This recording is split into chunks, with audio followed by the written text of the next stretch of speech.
নোয়াখালীর সেনবাগ উপজেলার ৯ নম্বর নবীপুর ইউনিয়নের ৮ নম্বর ওয়ার্ডের বিষ্ণুপুর গ্রামের আনিস তহসিলদার বাড়ির সামনে সড়কে টানা কয়েকদিনের ভারী বৃষ্টির ফলে পানি জমে জলাবদ্ধতা সৃষ্টি হয়েছে।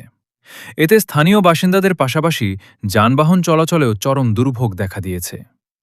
বিষয়টি সামাজিক যোগাযোগ মাধ্যমে জানতে পেরে রবিবার বিকেলে ঘটনাস্থল পরিদর্শন করেন ৯ নম্বর নবীপুর ইউনিয়ন পরিষদের চেয়ারম্যান মোহাম্মদ বেলায়েত হোসেন সোহেল।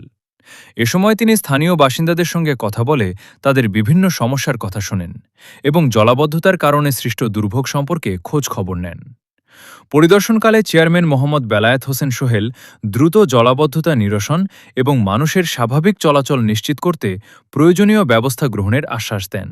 তিনি বলেন, স্থানীয় জনগণের দুর্ভোগ কমাতে ৯ নম্বর নবীপুর ইউনিয়ন পরিষদের পক্ষ থেকে সর্বোচ্চ সহযোগিতা অব্যাহত থাকবে।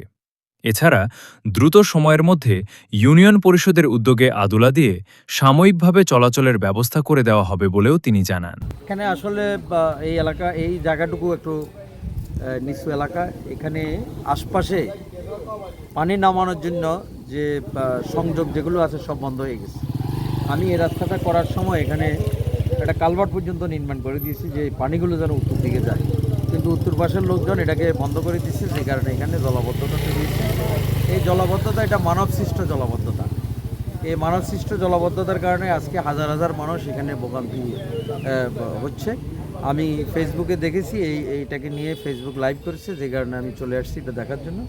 এবং খুব দ্রুত আমরা এখানে কিছু এইটের আদলা ফেলে এটাকে যেন ওই উঁচু করে দেওয়া যায় সেই ব্যবস্থা ইনশাল্লাহ আমি করে দিচ্ছি।